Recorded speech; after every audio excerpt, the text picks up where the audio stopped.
A high-profile TV series project from Miramax Television based on Herbert Asbury's 1927 non-fiction book The Gangs of New York is about to hit the streaming marketplace. Oscar winner Martin Scorsese, who directed the 2002 feature adaptation of the book, is attached to executive produce the potential series and direct the first 2 episodes. What should we expect from Martin Scorsese? Let's find out in this video. Make sure you stick with me to the end. Without any further delay, let's get into it. Gangs of New York TV series in works at Miramax with writer Brett Leonard and Martin Scorsese to direct. It's been reported by various sources that the series will not follow the events of the 2002 film or feature any of the characters portrayed by Leonardo DiCaprio, Daniel Day-Lewis, and Cameron Diaz. Scorsese will executive produce and direct the series alongside Leonard, Rick Yorn, and Chris Donnelly. In 2013, a different television adaptation of Gangs of New York was in development with Scorsese attached. That series would have explored crime and gangs that existed in other cities such as Chicago and New Orleans during the 1800s. Scorsese seems to have a large interest in crime during the 1800s and 1900s since he was an executive producer on Boardwalk Empire and is also currently attached to produce Hulu's film adaptation of Eric Larson's 2003 best-selling novel Devil in the White City. Scorsese spoke about Gangs of New York becoming a television series back when the unmade adaptation was announced, saying, "This time and era of America's history and heritage is rich with characters and stories that we could not fully explore in a 2-hour film. A television series allows us the time and creative freedom to bring this colorful world and all the implications it had and still does on our society to life." Scorsese is a movie legend who directed such classics as Taxi Driver, Goodfellas, Casino, and Wolf of Wall Street. Scorsese's newest documentary, Personality Crisis: One Night Only, which was co-directed by David Tedeschi, just premiered at this year's New York Film Festival. Scorsese's next narrative film, Killers of the Flower Moon, will be released next year and stars Leonardo DiCaprio, Robert De Niro, Jesse Plemons, and Brendan Fraser. Not many other details are currently known about the currently in development television adaptation of Gangs of New York, but I do hope, judging from Scorsese's past record, that it will come out just fine. Next up, let's talk about Martin Scorsese's favorite movies. Martin Scorsese is not only one of the best directors of all time, but also one of the greatest cinephiles. Scorsese's favorite movies come from a wide range of genres, years, and origin. His knowledge of movie history suffuses his filmmaking as well. Of course, Scorsese has also been an unflagging champion of film preservation and discovery, helping to restore many films through his Film Foundation and World Cinema Project. He's also talked at length about his personal favorites in his documentaries, A Personal Journey with Martin Scorsese Through American Movies. That's how much Scorsese is a movie person. That being said, let's highlight some of his favorite movies. We'll start off our list of Scorsese favorite movies with one in theaters right now, Pearl, 2022. Scorsese liked the prequel to X by Ty West so much that he wrote his own review about the movie. In the review, Scorsese wrote that Ty West's films have a rare kind of energy that comes from a pure, undiluted love of movies. Every frame makes you feel it. The prequel to X, Pearl, is made in a style that's completely different from X. Think of 50s scope color melodramas. Pearl is wild, mesmerizing, and deeply, I mean deeply disturbing. West and his muse and creative partner, Mia Goth, really know how to play with their audience before they stick a knife in our chests and start twisting. He added that he was first interested, then upset, and finally so unsettled that he couldn't fall asleep. He couldn't stop looking though. What about other of his favorite movies? Let's talk about The Ten Commandments, 1956. In the same case of film comment, Scorsese talked about how much he liked the biblical epic with Charlton Heston. He wrote, "I like DeMille's sense of theater and his images. I've probably watched The Ten Commandments 40 or 50 times. You have to forget about the story and focus on the special effects, textures, and colors. For example, the figure of God killing the firstborn child is a green cloud of smoke. Then, while they're talking on the terrace, a piece of green dry ice touched the heel of George Reeves or someone else and killed him. Then there's the parting of the Red Sea and the Passover lamb's blood." DeMille's movies had a fantasy, dreamlike quality that was so real that if you saw them as a child, you'd remember them for the rest of your life. His next favorite movie in our list is I Walked with a Zombie, 1943. Jacques Tourneur was a modest craftsman, Scorsese said in A Personal Journey, of this hypnotic, unforgettable mood piece about a nurse in the West Indies willing to do anything, even seek out sorcery, to save her patient. He compared his work to that of a carpenter who simply carves a chair or table that he's been hired to build. But years later, at the end of his career, Tourneur confessed that he had always been passionately interested in the supernatural. A bit of a psychic himself, he made the movies about the supernatural because he believed in it and had even experienced it firsthand. Tourneur relied on the imagination of the audience. His Twilight Zone was a labyrinth. His journeys were perilous into the unknown and sometimes the occult. Reality remained opaque, and rarely were people what they appeared to be. They stood at the frontier of a hidden world, a shimmering canvas of distant murmurs and deep shadows. Next is Outrage, 1950. Ida Lupino was one of the first women to work behind the camera in Hollywood. In A Personal Journey, Scorsese praised her for this. He paid special attention to her movie Outrage, which was about a young woman who was raped. The scene where she was first called Cat on an empty street could have been shot by Fritz Lang or Val Lewton, but Lupino gave it an empathy and subjectivity that are uniquely hers. Ida Lupino often used the look of film noir, but she did so for her own reasons. In Lupino's movies, young women go through hell when a traumatic event like bigamy, parental abuse, an unwanted pregnancy, or rape breaks their middle-class safety. Lupino is known to force the audience to see what their heroines were going through from their point of view. In Outrage, she showed the worst female nightmare, not as a melodrama, but as a quiet study of human behavior that showed how evil can be found in any small town. Some Came Running, 1958, is also one of the movies that made Scorsese's list. In A Personal Journey Through American Movies with Martin Scorsese, the director said that Vincent Minnelli was one of the few who knew how to use CinemaScope to make a dramatic point. Some Came Running is a thriller with Frank Sinatra, Dean Martin, and Shirley MacLaine. It builds to a sad ending at a carnival at night, where the lights popped against the darkness. It looked like the actors were part of their surroundings. The suspense came from how well they fit into their surroundings. You don't know if or when the killer and the person he's hunting will be in the same place at the same time. CinemaScope allows Minnelli to deploy a more complex and therefore more threatening image. The more open the frame is, the deeper the illusion of depth, and the more real it seems. It's up to us to figure out what it means, since it's shown on a busy, colorful canvas.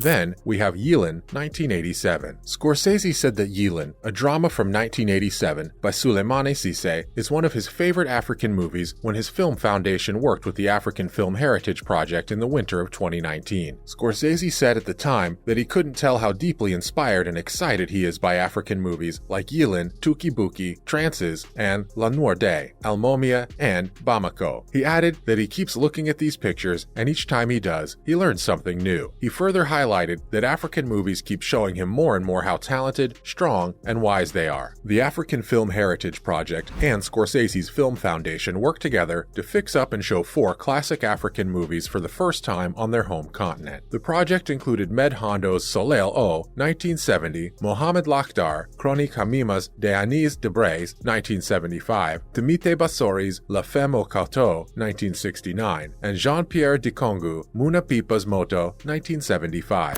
Wrapping it up, we have 8.5, 1963. Scorsese told Criterion that Federico Fellini's autobiographical odyssey, 8.5, has always been a touchstone for him. He praised the movie's freedom, sense of invention, underlying rigor, and deep core of longing, as well as the bewitching, physical pull of the camera movements and compositions. As a filmmaker himself, Scorsese was amazed by how Fellini was able to show how hard it is to be an artist through his movies. That concludes today's video. If you found the video helpful, please do consider giving us a thumbs up, and don't forget to share the video with your friends and family. See you next time.